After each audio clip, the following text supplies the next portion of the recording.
Hi, and welcome to Patches for Space, the art behind exploration.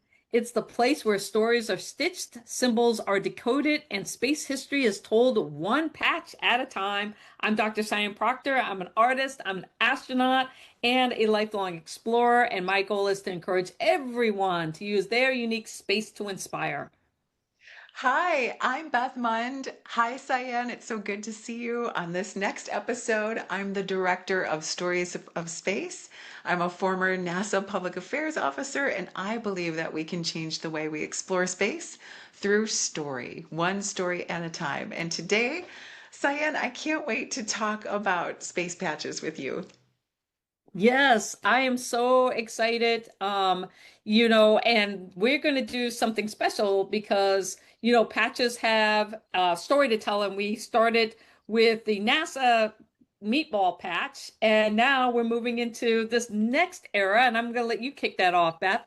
Yay! So today we're talking Mercury, and this is so exciting. This is our second recording of Patches for Space, and we are excited to move through what we started with, which was the ultimate patch, the NASA meatball. And we did talk about the worm. We introduced that in our first episode, where we asked you, the listeners and viewers, to weigh in on the patch, I mean, on the worm or the meatball. So I can't wait to read who voted on what.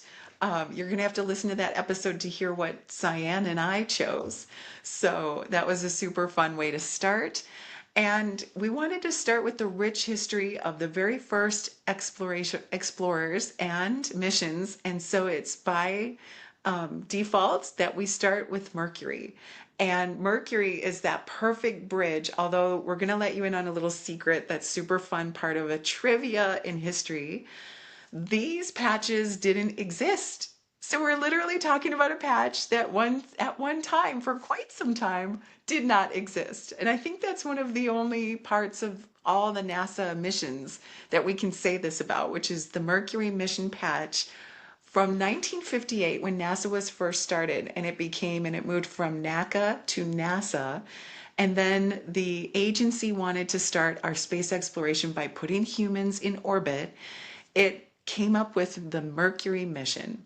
And the Mercury mission was filled with some of our very first humans that would go in space and animals. And Yep, and Cyan is showing animals. us here is the actual patch that is the Mercury mission representative of the missions. Now, why do I keep saying missions? Because that's the mission patch, but it's not the individual flight patches. And Cyan, if you want to, I kind of pitched up how we got into Mercury, and this is a beautiful first for the United States Space Agency is the Mercury missions.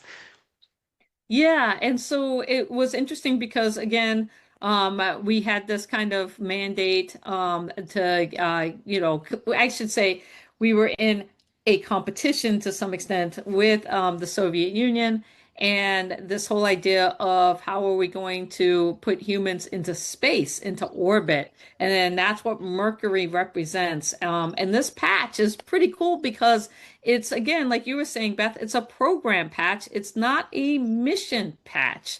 And when you look at this program patch, it's pretty cool because it's got a lot of symbols in here. And one of my favorites is the fact that there's a lot of representation of Mercury in here. You've got the planet being represented, you've got the element of Mercury being represented, but you also have this kind of femininity that's being represented in the symbol for women. And so I love it because it's simple, but yet it has a lot of symbology. What do you think about this patch? I love it. Thank you for introducing that and showing us the beauty of and the simplicity of it. I like the balance of the white space, and I know we're going to get into design in a minute, but I think I misspoke, Cyan. So thank you for Oh, helping me because I think I said mission patch, and you're right, it's a program patch. And the program was named after the Roman gods of trade and merchants and travelers. So it also is named after Jupiter. Wait, Mercury is the son of Jupiter and the grandson of Atlas, whose winged sandals and helmet reinforce the idea of speed. So when we look at this, I don't really see speed, but I do see a lot of beautiful, as you're showcasing it right here. I see red, white, and blue. So we're going from agency meatball colors into this symbol that is really representative. You see the number seven. You kind of see the orbit there in the circle above the seven. You see the femininity that you pointed out as well there. And it's all perfectly centered in this beautiful round patch. Now, why is it round? Well, it's easy to make a round patch and it's super simple and it's a nice frame around the symbol too. Later Mercury patches would have different shapes, which we'll get into soon, but we'll stay with this. What do you like about this first unofficial, first official program patch of the Mercury program? I also like exactly what you're saying. It's simplistic, but has so much meaning, and it's just beautifully designed. I mean, look at that. Everything flows so well. It's minimalistic, but yet has, it represents the Mercury planet. It represents the element. I do love the fact that it has some femininity in it, particularly because there was all of the controversy with women and going to space. And if you think about the documentary, the Mercury 13, and Mhm. how women were trying to fight for their place in space way back then in the beginning and got denied. I mean, it went all the way to congressional hearings on whether or not women should be going to space or not. And I am a product of the right stuff. I was born in on Guam because my dad worked at the NASA tracking station during the Apollo missions, and so I'm a moon celebration baby. And I grew up with the right stuff, and that whole idea of like who is the best of the best, and like you were saying, this idea of the program patch instead of the individual mission Mhm. patch. Yeah, very powerful. I want to share some more history with the listeners too. This is from a book. I got this from this beautiful book, The Unofficial History of NASA Mission Patches. And it says there's been a long tradition of military patches worn on military flight suits, but the Mercury astronaut chose not to adopt that practice despite all these astronauts having been recruited from the military. So they're all test pilots, right? The originally Mercury 7 astronauts only wore the NASA logo on their silver spacesuits. And before we started recording, there it is. We were laughing about these spacesuits, Sian. They're hilarious. I mean, looking back now, we were like, look at those spacesuits. Like, I probably have a shiny blouse like that in my closet. But what I love about this photo is you can see the meatball. There it is. There it is. Right there, there's the meatball on the spacesuit. The meatball's on the spacesuit, but not, and I can't see the arm because typically on the arm is where you would probably put the program patch. So Yeah. maybe that's where the program patch is, but it's Or the definitely flag. not on the chest, you Mm-hmm. know? Mm-hmm. um, and where we typically see them today. But I love this right here, where it has both the meatball and the Mercury program side by side. Yeah. So this More, a is a little cool more book. history for you, and you'll love this, Cyan, because we're going to bring the females back in here too. It said the astronauts did, however, give names to their spacecraft, and we're going to identify that here in just a moment. Um, and it said that in honor of, let's see, Alan Shepard began the tradition with Freedom 7, and the other astronauts adopted the 7 in honor of the number of astronauts in the program. And as Shepard commented once, that pilots have always nicknamed their planes, it's a tradition, and it never occurred to me not to name my capsule. I checked with Dr. Robert Gilruth, and I talked it over with my wife and with John Glenn, who was my backup pilot, and we all liked it. So they asked their wives, and the wives were like, yes, we agree. But if you think about this, though, the naming of a spaceship versus an airplane, it brings up visions of like World War II and some lady Oh, across yeah. the the The airplane. legs, Yes, the yes. lipstick. And Yeah, some I of mean, yes. That's what these men were flying for. Their women back home and Yeah. all the women who helped make them their plane, to be honest, like so many Mhm. Rosie the Riveters that built the planes. And so it was like an homage and a nod to like, we're supporting you, we're flying for you. It's very, what's the word I'm looking for? I would It's say very hero. gentleman. Yeah. Yeah, Yeah. hero to put the idea of you behind the mission, these Yes. women. And so, but there's no way that NASA was going to let someone put a busty babe on the side of a rocket. Could you have seen that? That would have been something. And I think that that's a great segue into actually looking at these amazing patches. And so I'm going to bring them up right here so we can take a look at them, but also thinking about the fact that what I find interesting is that you think of missions as one, two, three, four, five, but when we look at the mission patches here, what we're going to see is that let me make sure that I have what I want up. There we go. There they are, coming up right now. Oh, you can't see that. There they are. There they Can you see are. that now? Yes. Yes. They're Um, gorgeous. So now go we ahead. start Go ahead, we Sian. start with Mercury 3. Yeah, Mercury 3, not Mercury 1. So there Correct. is no mission patch for Mercury 1 or 2 or 5. And so Beth, as our NASA historian, what's going on there? Why are we going to Mercury 3?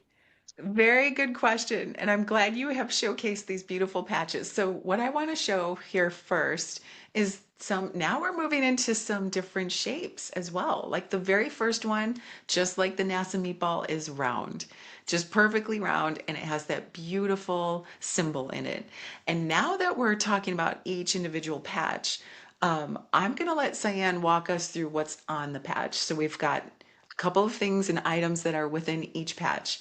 But you asked me specifically about the numbers. So 1 and 2 were test flights because we've never done this before. No human being except Yuri Gagarin, right, has gone off the surface of the planet and gone into space. So we're on a mission now. It's 1959. So we are 1958. We just became NASA. We went from NACA to NASA and we're getting started right away. And our goal is two things: to put a human in space and safely bring them back, return them, and have that human pilot and survive.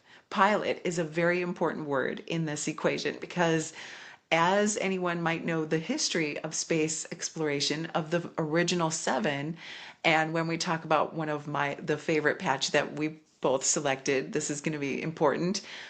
There was an really large discussion behind just being in the capsule and piloting the capsule.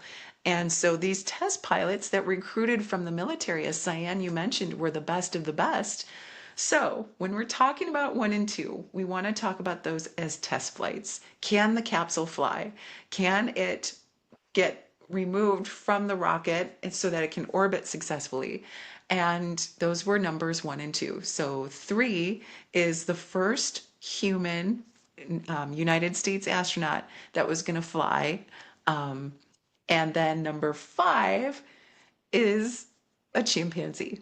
Number 5 is not a human, but an animal that went to space. And so it really, I mean, people can argue that it did or did not deserve a patch, but nevertheless, the fifth flight of Mercury contained not a human, but an animal that got to have quite the flight and quite the ride. So Yeah, now and I that think oh, now, just now that you said that, I think Mercury 2 also had a chimpanzee, and its two, name yes, there was Ham, which because ham, the first flights were suborbital, and then we went orbital, and so the first suborbital wasn't a person; it was a chimpanzee, and then the yes. first orbital, which would have been Mercury 5, was also a chimpanzee. Enos, right? Do we say Yes. Enos? So Ham was the first, and then Yep. Enos did his orbit on number 5. Yes. Huh. You know what? We're gonna have to find maybe somebody in our audience knows. Were there any like mission patches made for those two later on? Because I actually don't know, but that's something that we should check into and see. And if the audience, if you've got any knowledge on that, drop it into the chat for us and share with everybody. That's a good idea. So let's look at what these patches contain. We have some words and we have some images, and I'll let you drive now, Sian, talking us through what we're seeing on the patch. I love this because this is really where you start going from the program to individuals. And again, these were designed after the mission. So if you think about Shepard's very first flight, it's a suborbital flight. I love the colors. I love how it's coming out of Florida. You have the Earth there. Of course, you talk about the naming. And so thinking about Freedom 7, and the number seven because they were the Mercury 7. And this is just beautifully colorful patch when you look at it. And then when you go from the next mission one is the Liberty Bell, and you're going from the circle to the shape. And I love the fact that it's actually shaped kind of like the Liberty Bell and Yeah, the whole, yeah, and which is similar to the capsule shape. And this is where Grissom is saying like this looks like a bell, like the Liberty Bell. And I love the fact that there's a crack there's a in crack the, in it. Yeah, yes, yes. I love And that. what I love about these patches is again, you're starting to see really great use of color. And a variety of colors as you go through. But what's similar across all of them is that you have the mission name, Mercury 3, Mercury 4. Then again, we skip 5. We're going from the first two are suborbital, and then the next four are orbital. And then you've got Mercury 6, 7, 8, and 9. And you're starting to see this play in, oh, we don't have to have it just be a circle. We can have it be a square or a rectangle or even an octagon if we want. Mhm. And then the other thing that you're seeing is that there's the name of the astronaut on the patch. And we're starting to see you go from this program and a group to this individuality being recognized as part of the mission.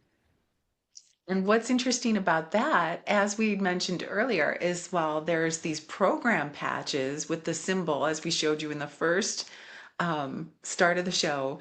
Then, as the astronauts got assigned, and this was a very, very eventous, momentous um, part of history. People were on bated breath. Who's going to be the first? Who's Yeah. going to be that lucky duck that gets to go first? And so it was announced.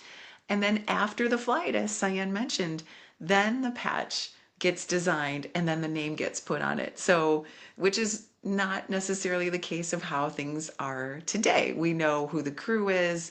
The patches usually, the crew is very much involved in the design. And for the most part, these astronauts were part of the design. Like they did have their ideas. Each one of them added their opinions and their thoughts to these designs behind the patches. But to have them designed and put their name on it and released to the public prior to their mission was not the case. And I find it ironic, Cyan, that the Liberty Bell and Gus Grissom's, which had this emergency hatch um, situation, and he lost the capsule, and since then it's been recovered and it is on display in the museums. But it's ironic that there is a crack in it, and he's one of the astronauts that had such a interesting test flight when he splashed down.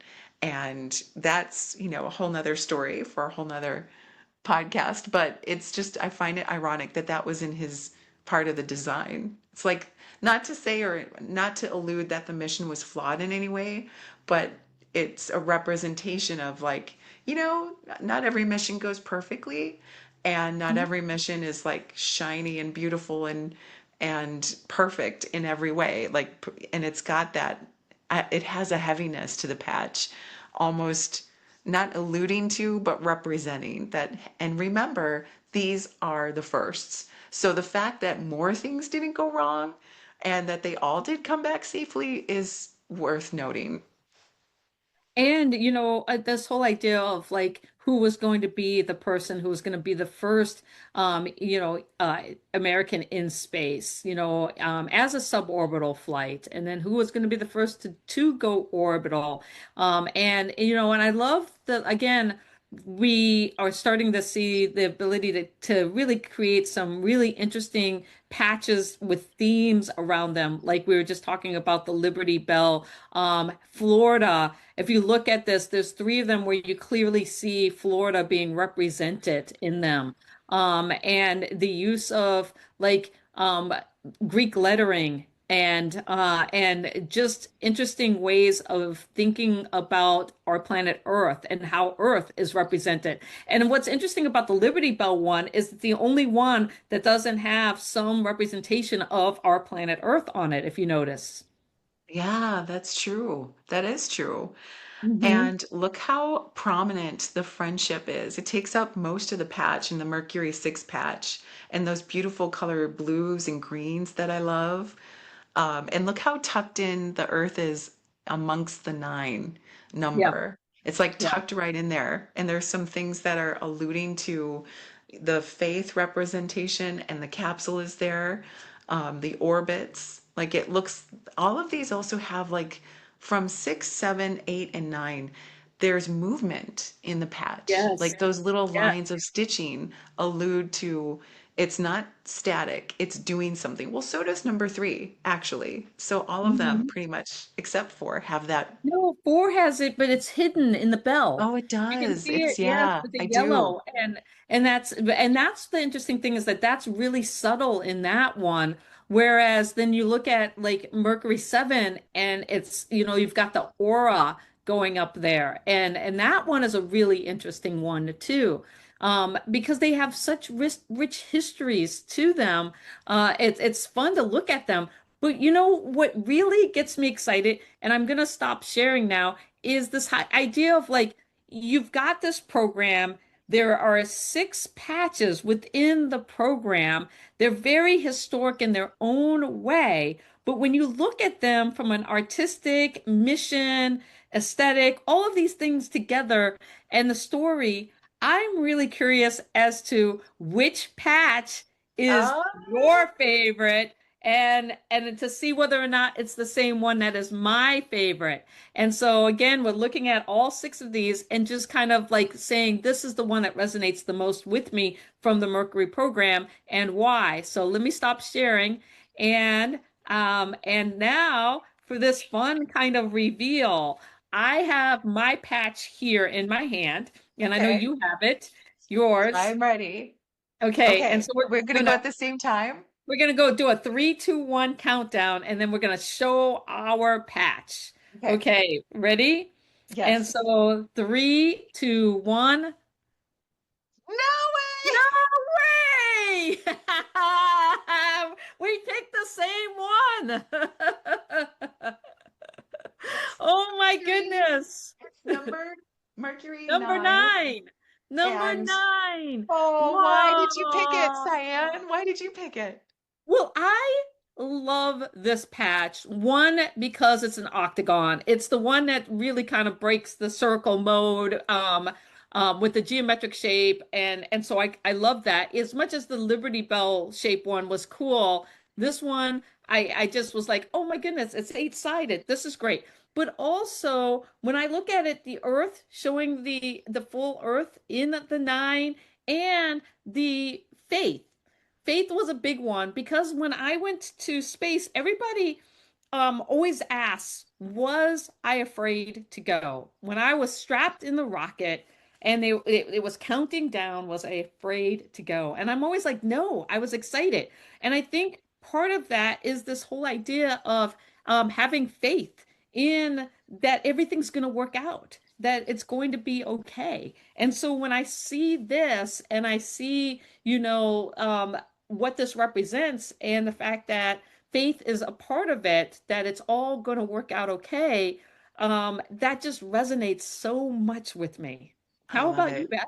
Oh, I love it. I can't believe we picked the same one. Okay, I so know. my favorite of the original seven astronauts is Gordon Cooper. And here's why. So Aw. he's on this flight and he's picked as one of the original seven. And if you know, so he's from Oklahoma and he was an incredible aviator and he was amazing pilot, test pilot in general. And he was one of the youngest of the Mercury 7. As a matter of fact, he was the youngest.